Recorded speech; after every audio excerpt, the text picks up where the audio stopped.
Corona ডেঙ্গুতে যদি কেউ মারা যায় তাহলে সব দেয় আসিফ মাহমুদ। বিসমিল্লাহির রহমানির রহিম। আমরা মাসধিক আন্দোলনে আছি, সংগ্রামে আছি। আমরা ঢাকাবাসী আমাদের যে মৌলিক অধিকারগুলি আছে তা খর্ব হচ্ছে, এবং সেই খর্ব হওয়ার কারণেই কিন্তু ঢাকাবাসী রাস্তায় বসছে। ঢাকাবাসী শখেও বসে নাই, আর আনন্দেও বসে নেই, আর ছবি তোলার জন্য বসে নেই। ঢাকাবাসী বসছে আমাদের মৌলিক অধিকারগুলি খর্ব হচ্ছে, সেই মৌলিক অধিকার আমাদের ফিরিয়ে দেওয়ার এই লক্ষ্যে আমরা বসছি।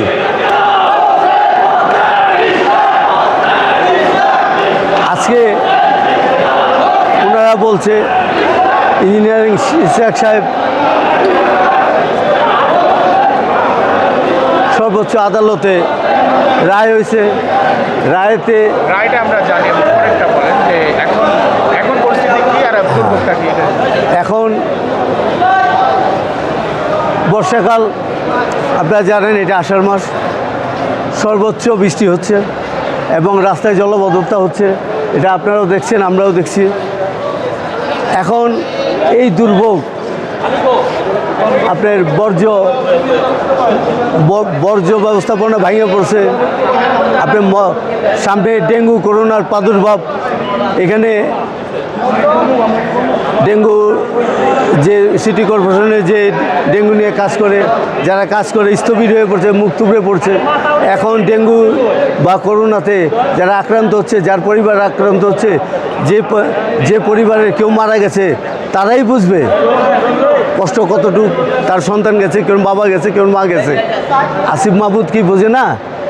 উনি স্থানীয় সরকার মন্ত্রণালয়ের দায়িত্বে আছেন, তো এক মাস কেন, একদিনে উনি কেন শেষ করেন না?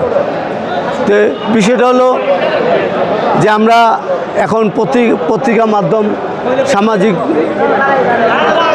মাধ্যম আমরা জানতে পারি যে এই গাজীপুর থেকে ঢাকা ট্রান্সফার 20 কোটি টাকার লেনদেন বা অন্যান্য লেনদেন। ওনার বাবা জানেন যে ওনার বাবা লাইসেন্স করছে, সেই লাইসেন্স ওনার অগোচর হয়েছে, সেটা বাতিল হয়েছে। আর কত উনি বলবেন? এখন বলতে হবে যে নগরবাসীকে উদ্ধার করার জন্য, ঢাকাবাসীকে উদ্ধার করার জন্য যে পদক্ষেপ নেওয়া দরকার উনি নেবেন। ইঞ্জিনিয়ার ইশাক হোসেন বলছেন, আমি যদি ফৌজদারি আইনে কোনো লঙ্ঘন করে থাকি, আমার যদি কোনো অপরাধ হয়ে থাকে, তাহলে প্রয়োজনীয় ব্যবস্থা নিক।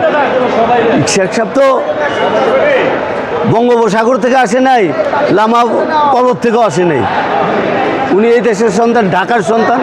উনি ঢাকার থেকে কোনোদিন পালিয়ে যায় নাই। বিগত আন্দোলনে উনি রাজপথে ছিলেন। রাজপথে থেকে ওনার যে ভূমিকা এটা আমরা সবাই জানি। জেল জুলুম হুলিয়া তার উপর অনেক হয়েছে, কিন্তু এগুলি দেখে ভয় দেখা লাভ নাই।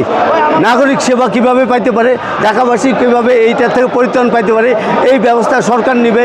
আমরা তো অন্তর্বর্তীকালীন সরকারের কাছে এটাই আশা করি। উনি তো ওই ফ্যাসিস্ট সরকারের মতো হাসিনার প্রতিনিধি না, বন্দুকের প্রতিনিধি না। আপনি অন্তর্বর্তীকালীন সরকার তারুণ্যের রক্তপাত, ছাত্র জনতার রক্তপাত সব কিছুর মাধ্যমে দিয়ে আজকের এই নতুন বাংলাদেশ, এই নতুন বাংলাদেশের নতুন উপদেষ্টা হয়েছেন তারা। এখন ওনারা নতুন বাংলাদেশের যদি গতানুগতিক আগের মতোই হয়, তাহলে লাভটা কি? উনি ব্যবস্থা নিক, নগরবাসীর সুবিধা 100% করুক। করোনা ডেঙ্গুতে যদি কেউ মারা যায় এবং নগরের মৌলিক অধিকার থেকে খর্ব হতে যদি কেউ, তাহলে সব দেয় আসিফ মাহমুদের। আমরা আসিফ মাহমুদের এই মুহূর্তে পদত্যাগ দাবি করছি।